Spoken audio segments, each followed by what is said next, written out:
Hi YouTube, I'm Ali, welcome to the channel, and welcome to another game review, this time on Exploding Kittens.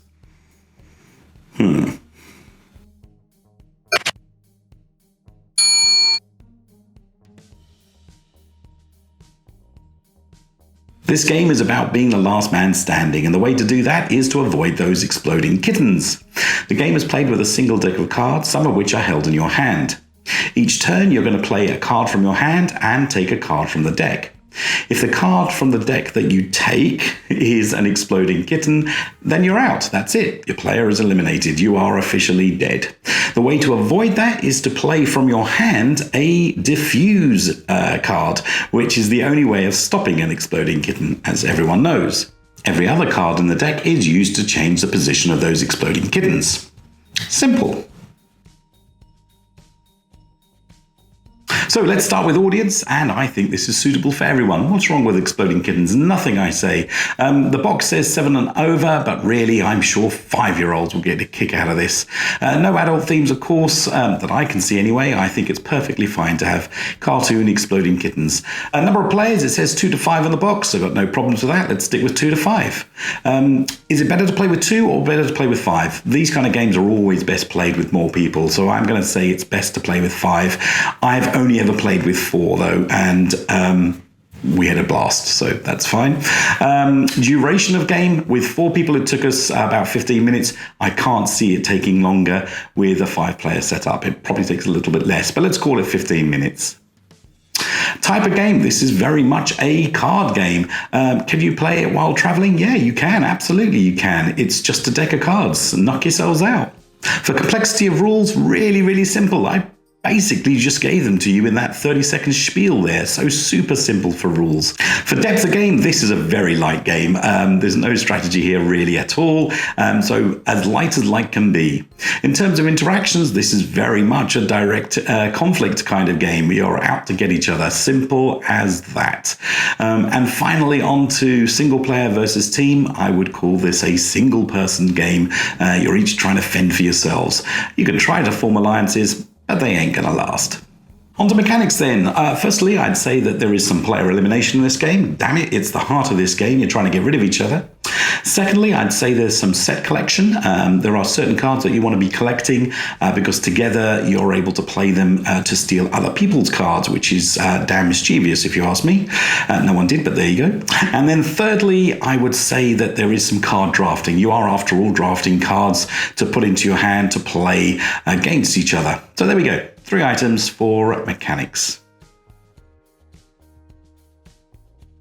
On to having a look inside the box. Well, here is the box. It's a nice small box. It's quite compact, but actually I still think it could be even smaller. You get a set of rules, which is really a fold-out single piece of paper, and that's all you need.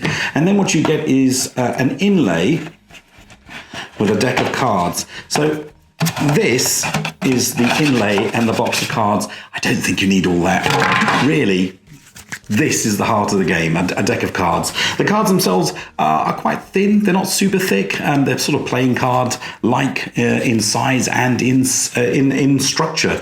Would you bother sleeving them? No, I don't suppose you would. But a little bit thicker would have been nice. Personally, literally, because this is such a good game to take on travel, I would literally take these. I've said literally too many times now, but I would take this deck of cards, stick them in a bag, and away you go. So did the theme and mechanics suit each other? Well, in reality, I would say you could easily separate out the mechanics of this game with the theme of this game and apply a completely different skin and a completely different theme to the mechanics of this game, and it would still work. It might not be as cute or as fun, but it would definitely work. So low marks from me on whether the theme actually fitted the mechanics of the game. They were interchangeable, if you ask me. Now, I should say that I'm not going to take anything away from the artwork. The artwork is brilliant, very cutesy, very nice, and sums up that feel that you want to have when you play the game of Exploding Kittens. It's not too serious at all, and that comes across nicely in the artwork. So, did I take any meaningful decisions in this game? No, I can't say I did, I'm afraid. That shouldn't be very surprising. There's no long-term strategy here. Everything you do is very much of the moment. Trying to collect cards is pretty difficult because it seems to be quite random. There doesn't seem to be a very cohesive way of grabbing cards of other people other than having the right cards in your hand to be able to do that. Did you have multiple ways of winning this game? No, really, it's last man standing. It's very much go out there, attack, move the cards around and hope for the best. Move the cards in the deck, the exploding king cards in the deck, and hope for the best. I can't say that there's any other way of winning than that. Was luck and skill balanced in this game? No, I don't think it was. I think there's a lot more luck than skill in this game. Now, that doesn't mean it wasn't a lot of fun. It just means that really there was quite a lot of randomness in what happened. And if you live with that, you're fine. Was I engaged? Oh, I was absolutely engaged in the game. This is a fun game. It's quite short. It doesn't take much attention. You are definitely engaged in what's going on because it's very much that Uno feel of playing something and seeing what it does to me or seeing what it does to someone else. And finally, clear iconography and a legible text. Yeah, there was nothing in the rules that I found difficult to understand. Everything was clearly explained. The cards were beautifully drawn. Everything was understandable and readable. I didn't have to look anything up to play the game. So full marks for that. So full marks for the last two things. The first three things there, the first three questions, no. So 2 out of 5. Right then, end summary. Was this a good game? Yeah, I think it was. Who would I play it with? Oh, well, if I'm traveling somewhere, this is a great game for travel, I think. This is a great game for younger kids, obviously.